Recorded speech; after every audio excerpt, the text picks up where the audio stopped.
Next topic हम देख रहे हैं transverse nature of electromagnetic wave. हमें ये प्रूफ करना है कि इलेक्ट्रोमैग्नेटिक वेव का नेचर जो है वो ट्रांसवर्स होगा। तो हम क्या कर रहे हैं, एक वेव जो है प्लेन वेव कंसीडर कर लेते हैं।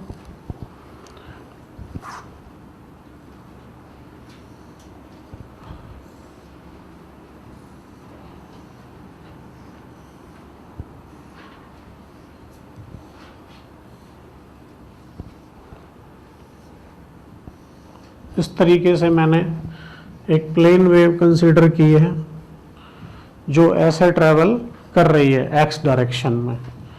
इसको मैंने नाम दे दिया A B C D E F G H. ठीक है, अब इससे जो पास होने वाला फ्लक्स है, ठीक है, वो फ्लक्स हम फाइंड आउट करेंगे और वो फ्लक्स की जो वैल्यू है तो पूरे सरफेस के लिए ई डॉट डी एस जो है वो क्या होना चाहिए, 0, क्योंकि कोई नेट चार्ज तो इसके अंदर है नहीं और नेट चार्ज नहीं है तो जो फ्लक्स है वो नेट कैसा होगा, 0। अगर हमने प्लेन वेव ली है तो हम पूरी सरफेस की बात कर रहे हैं, A B C D E F G H. अब इसमें जो है अलग अलग फेसेस की हम बात करें, जैसे ए बी सी डी, तो एक फेस ये बन गया, इसी के काउंटर में ये वाला फेस होगा। तो हम इन दोनों के लिए अगर देखें तो इस तरह पेयर इंटीग्रेशन करेंगे हम, A B C D E dot D S plus E F G H.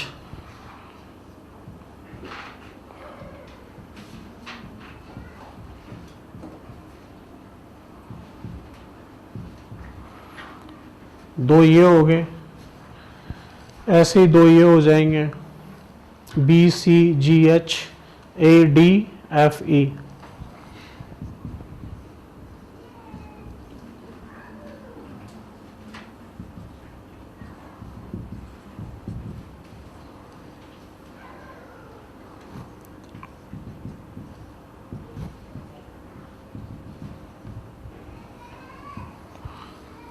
ऐसे ही दो बाकी के बचे, तो ये हो गया, ये बन जाएगा ए बी एच ई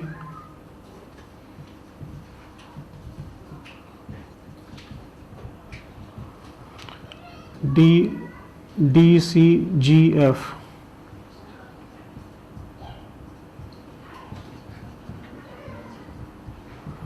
ये सब क्या होना चाहिए, 0। ठीक है, तो हम क्या करेंगे, एक पेयर ले लेंगे इसमें से। मैंने ये पेयर ले लिया, तो इस पेयर को अगर हम देखें तो इंटीग्रेशन ऑफ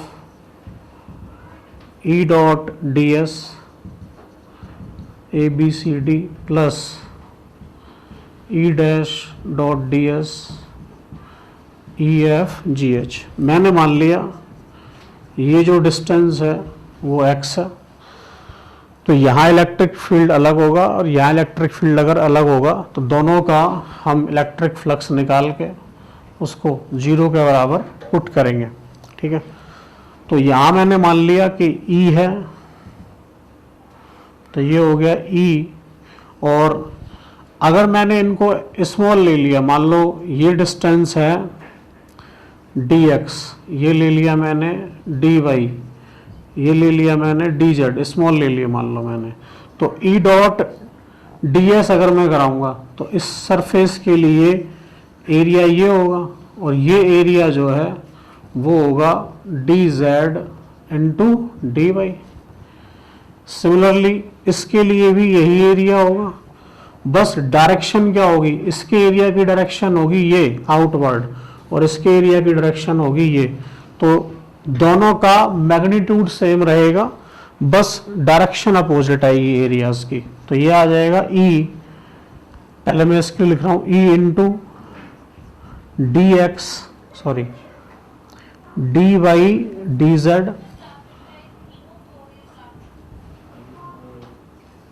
और ये आ जाएगा ई एक्स, एक्स डिस्टेंस पे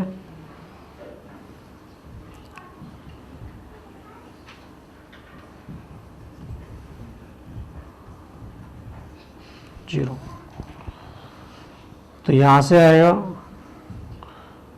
E minus E X should be equal to 0 और इससे आ जाएगा E is equal to E X. इसका मतलब ये है कि जो फील्ड यहाँ है वही फील्ड यहाँ होना चाहिए, लेकिन अगर ऐसा हो गया तो फिर ये वेव नहीं हो सकती। क्यों? क्योंकि वेव में जो वैल्यू है वही वेव ऐसे चलेगी इस तरह, तो वेव में तो वैल्यू क्या होगी, कम ज़्यादा होती रहेगी, तो दोनों पॉइंट पे वैल्यू सेम नहीं हो सकती। तो या तो 0 हो या बराबर हो, तो बराबर तो ये होगा नहीं, तो फिर क्या हो जाएगा, ये होगा दोनों ही कंपोनेंट क्या होंगे 0। इसका मतलब ये होगा कि x डायरेक्शन में इसका कोई कंपोनेंट नहीं होगा। सिमिलरली z डायरेक्शन में भी इसका कोई कंपोनेंट नहीं होगा, तो सिर्फ और सिर्फ कंपोनेंट कहाँ होगा, y में, और y में होगा। तो इसीलिए हम ये कह सकते हैं कि ये वेव कैसी है, ट्रांसवर्स। कैसी है, ट्रांसवर्स। नोट कर लो इसको। नेक्स्ट हम देख रहे हैं एनर्जी डेंसिटी।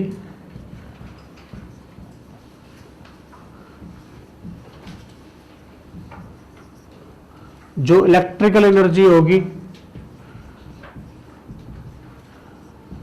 वो कैपेसिटर में हमने एक फॉर्मूला पढ़ा था इलेक्ट्रिकल एनर्जी का, और वो था हाफ CV²। और अगर हम कैपेसिटर की बात करें तो कैपेसिटर कुछ ऐसा होगा, 2 प्लेट, हर एक का एरिया A, इनके बीच का जो डिस्टेंस है वो है D। तो अगर डिस्टेंस D है, एरिया A है, तो इसका जो वॉल्यूम है वो हो जाएगा A इंटू डी। कैपेसिटी क्या होती है, कैपेसिटी होती है epsilon not A by D. और जो पोटेंशियल है, पोटेंशियल होता है, क्योंकि हमने पढ़ा था E is equal to V by D, तो V की जगह क्या आ जाएगा, ये आएगा E इंटू डी। सो ये होगा E² D²। ठीक है, तो D से D कट जाएगा, तो ये होगा half epsilon not AD into E²। तो ये तो हो गई एनर्जी। अगर मैं कहूँ कि electrical energy per unit volume, तो इसका वॉल्यूम क्या है, A इंटू डी। तो electrical energy per unit volume अगर हम देखें तो वो आएगा half epsilon not A into D into E² upon AD से AD कट जाएगा। तो इलेक्ट्रिकल एनर्जी डेंसिटी जो होगी वो स्मॉल UE से डिफाइन करते हैं। सो ये आ जाएगा half epsilon not E²। Similarly जो हम मैग्नेटिक फील्ड की एनर्जी डेंसिटी देखेंगे तो वो आएगा half B² upon mu not. ठीक है, ये इलेक्ट्रिकल एनर्जी डेंसिटी है, ये मैग्नेटिक एनर्जी डेंसिटी है। अगर हम ERMS वैल्यू इस्तेमाल कर रहे हैं यहाँ पे, तो ये आ जाएगा UE is equal to half epsilon naught ERMS²। और ERMS की जगह हम वैल्यू पुट करेंगे तो वो आता है E0 बाई √2। ERMS का रिलेशन हमने पहले पढ़ा हुआ है, तो half epsilon not E0² by 2, तो ये हो जाता 1/4 एप्सिलॉन नॉट E0²। यही होगा। इसी तरह अगर हम यहाँ पे देखें तो UB की जो वैल्यू आएगी वो भी आ जाएगी 1/4 B0² बाई म्यू नॉट। तो ये आ गया। अब हमने एक रिलेशन और पढ़ा था, E इज इक्वल टू था CB0, E0 is equal to CB0, और दूसरा था C² is equal to 1 upon mu naught epsilon naught. तो अब इस फॉर्मूले में तो UE जो हमने निकाला है वो है 1/4 एप्सिलॉन नॉट E0²। तो ये हो जाएगा 1/4 एप्सिलॉन नॉट, E0 की जगह आएगा C² B0² और C² की जगह आ जाएगा 1 by mu naught epsilon not. Epsilon not से एप्सिलॉन नॉट कट जाएगा, तो ये आएगा half B0² by mu naught. तो जो UE है वो किसके बराबर आ गया, UB के। यही मैंने आपको बताया था कि जो इलेक्ट्रिकल एनर्जी है वो किसके बराबर होती है, मैग्नेटिक एनर्जी के। मतलब जो भी इलेक्ट्रोमैग्नेटिक वेव के पास एनर्जी है वो इलेक्ट्रिक फील्ड में as well as magnetic field में बराबर बराबर डिवाइड होगी। So this is known as energy density. Note कर लीजिए इसको।